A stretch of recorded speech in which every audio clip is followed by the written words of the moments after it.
I think because it was such a physical role, the echoes of it are still with me, and I need time to process it.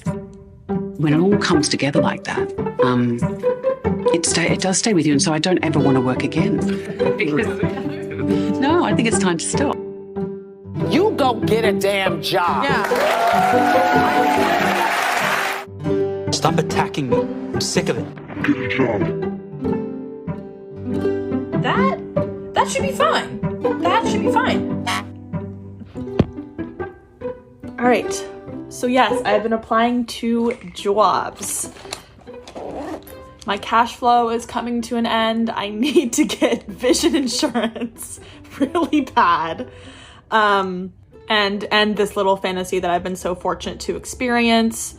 In terms of what I've been looking for, like, I've mainly been paying attention to the organization, the department, the like mission, the purpose of the org, like, and thinking about doing that job day in, day out, no matter what the role is, like the actual, what I'd be contributing towards. Is that something that interests me? Because technology really did it. And that's like one of the main takeaways I had from that job. Like, I was overworked.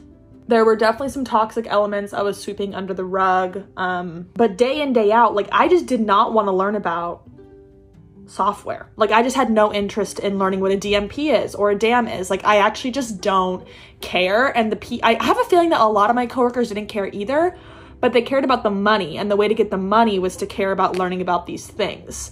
Because these were not people like in their free time that were like looking up tech blogs and stuff. If they were, it was because they wanted to be better at their jobs, not because it actually interested them, just like intuitively, you know, if that makes any sense. Like, I have friends, like my friend Ellie, like she works in security, like engineering, and she genuinely listens to tech podcasts in her free time. Like, she likes learning about the news. And so like, that's a person that I'm like, yeah, you should be working in tech because you actually care about it. Like, my dad loves his job. Like, if he didn't have a family, he would just be doing that job day in, day out, because it's like customer support engineering. It's like problem solving, and he loves doing that. He loves troubleshooting.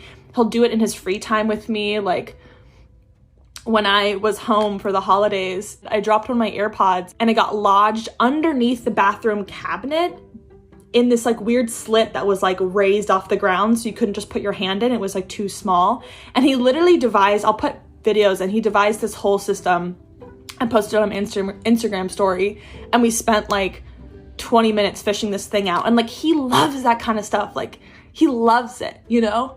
Those are the kind of people that should be working those jobs, not me. I'm interested in like social media, that part of like technology. Like, I'm interested in media, but not just like software for software's sake. Like, it just doesn't interest me. So I'm looking at things that actually resonate with me. Like, what would I actually care about? Like, I love learning, education. I love public services, the environment, animals, music, unions, you know, there's so many things. Ultimately, I would love to work for a place that is unionized, or a co-op, or someplace that has a 4-day work week. So if you have any leads on places in Seattle that have that, let me know. Because I am looking at like jobs in Seattle, even if they're like mostly remote.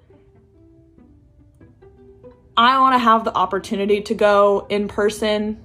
Like, I need that as an extrovert. Like, it's just not reasonable for me to work alone in this apartment all the time. But who knows? Like, maybe Zoom calls are enough. I don't know.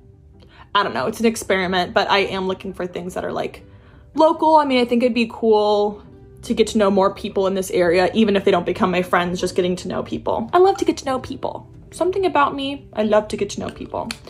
So yeah, I might just leave my makeup there actually. But so that's kind of what I've been looking for. I've been pretty agnostic in terms of job titles. I am a little delusional in that I think like,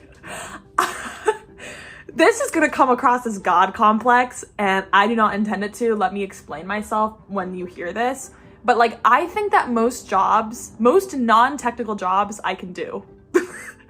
Because when you see through the matrix of like the labor market, like when I first entered the working world, I thought everything was real. And this is coming from my very subjective experience in my the very small field that I've worked in. Okay. So this is definitely brimmed with naivete.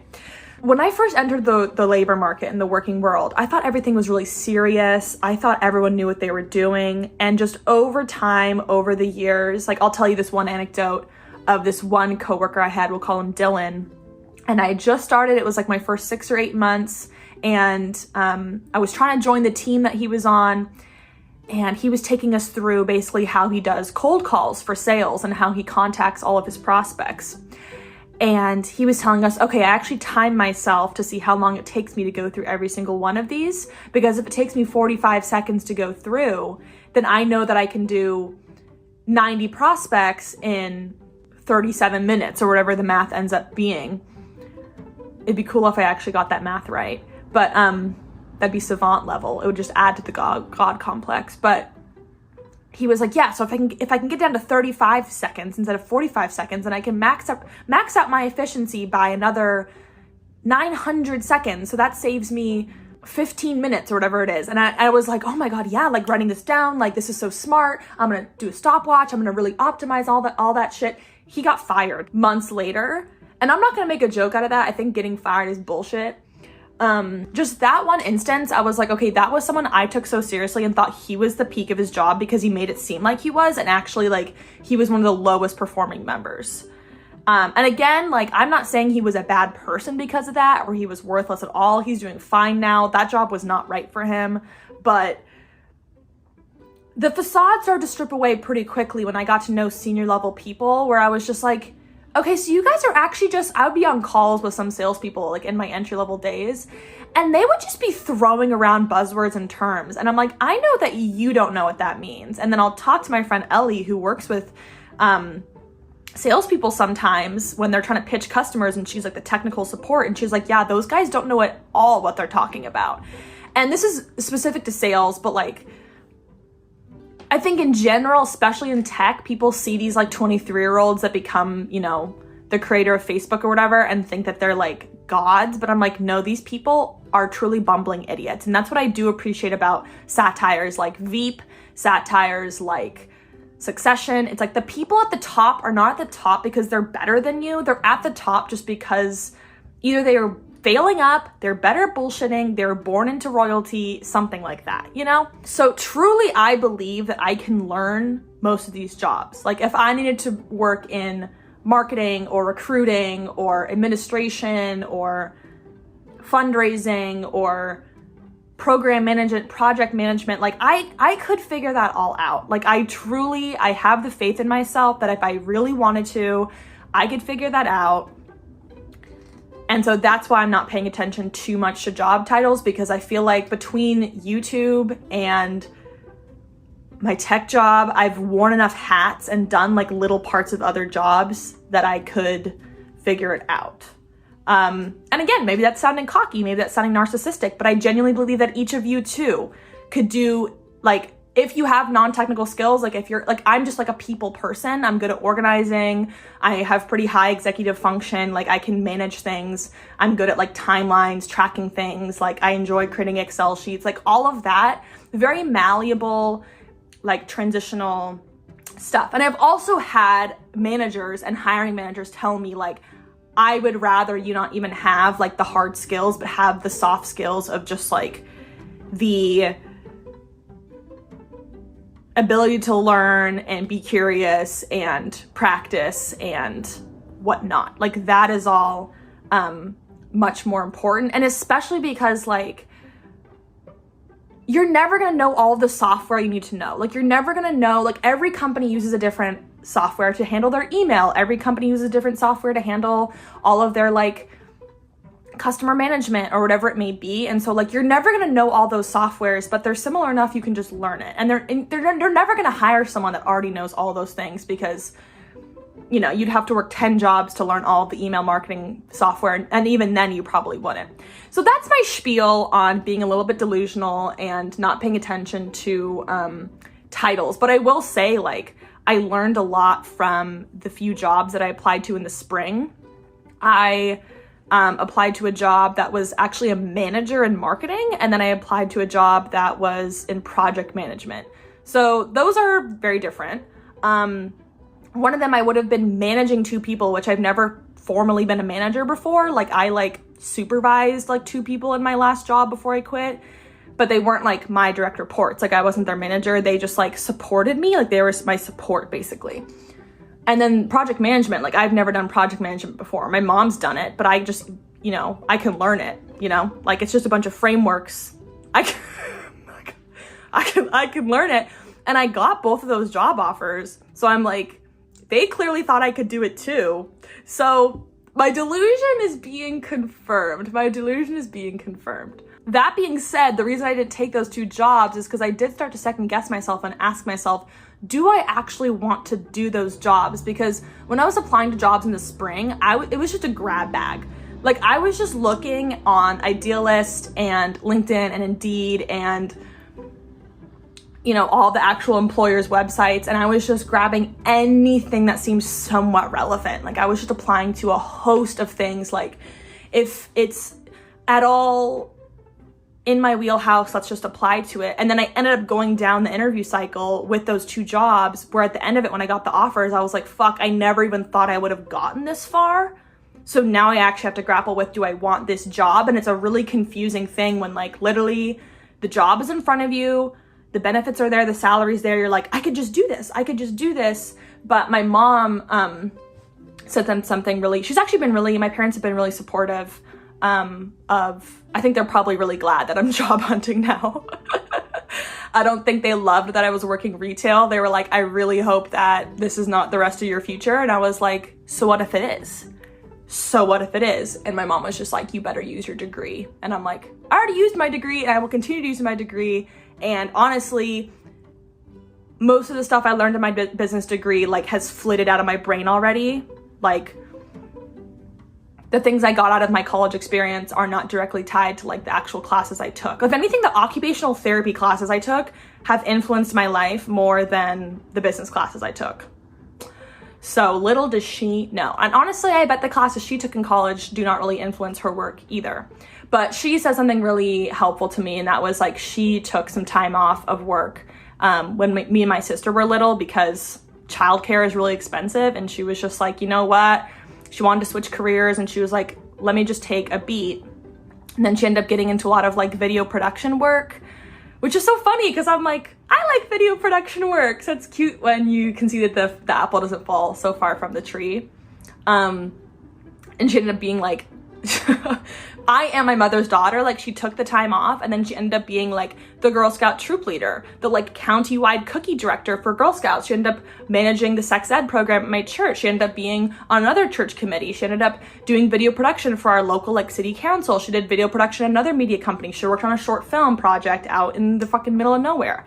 And then somehow still, made us our food and took us to orchestra practice and swim practice and all of that. This woman, oh my God, just was maxing out. But anyway, when she came back into the workforce and she ended that period of, she was employed in many things, but not paid, or not really paid for most things. She just kind of took the first job that came along, and she regrets that because she was that job, I'm not going to say the company, because honestly, I don't even remember exactly, but she was that job was not really the right fit. I just took it because I was desperate and I just wanted just to have the job hunt be over. And so that's something I'm really conscious of, is the job hunt is a fucking miserable time. Nobody has a good time when they're hunting for jobs. I enjoy researching things and putting my Notion together. I like all of that, but the actual crafting my essence to fit a job description, it is just so demoralizing. I'm I don't want to think about myself in this way. I don't want to pretend that this job is going to be my salvation. I just want a job. And so I don't want to get to the point where the job hunt is just so overwhelmingly awful that I just take the first thing, because then you're in that job for many months, and you could quit it after a month. You could, but then you're just back in the job hunt. And so, your problem starts again. So I'm okay, how do I make this job hunt sustainable in the way that it can last as long as I need it to last? Because I am very fortunate in that I'm not up against a deadline. It's not like I have severance that's running out or something. Like I don't have a date that I really need it by. So my mom was like, when your dad was unemployed and got laid off, I made him apply to 3 jobs a day. And I was like, okay, that's my mom's standard. And she is like past Kath, you know, she was very overachiever mindset. I'm in recovery now. I don't want to lean into something that's going to be like militant. I want to treat myself with compassion and respect and grace and do something that is like manageable. So my goal is to apply to 1 job a day. And when I told my comrades that I organized with, they were like, 1 job a day sounds like a lot. And I was like, oh, like even then my perspective was still warped. Like I was like, oh, 1 compared to 3, like that's underachieving. Like I'm going to reset my life that way. They were like, no, that's a lot. So that's my goal. So far, I've been able to achieve it. So it's been 4 days and I've applied to 4 jobs, have heard back from none. And the reason I like doing 1 a day is because I can be more thoughtful about the applications. Like something I took from sales is like spray and pray is the way that a lot of people prospect when they do outreach. You know, a lot of recruiters do that. A lot of salespeople do that. They just put out a little generic thing to everyone and see who bites. But because I'm trying to apply to jobs I actually want, I want to really customize every application. I don't want to just use like one standard boilerplate resume. So I am customizing every resume, which is a lot of work, and every cover letter, which is a lot of work. But the good thing is I can already see the labor curve like leveling off. Like once I get enough iterations of my resume, like once I get one that's good for like social media marketing, email marketing, recruitment, project management, like program management, like once I get administration, like once I get kind of a version for each one of those, then the tweaks become much more minor. Like now it's like a lot of overhauling, a lot of major edits and improvements. But once I get like a solid collection of them, it'll level off and it'll be a lot easier and faster to just apply to a job. So that's something I have realized is that like, it just does take a little bit of practice. It's really a high barrier to entry to like submit your first job. And then once you jump over that hoop, everything else is a little lower to the ground and a little bit easier to tackle.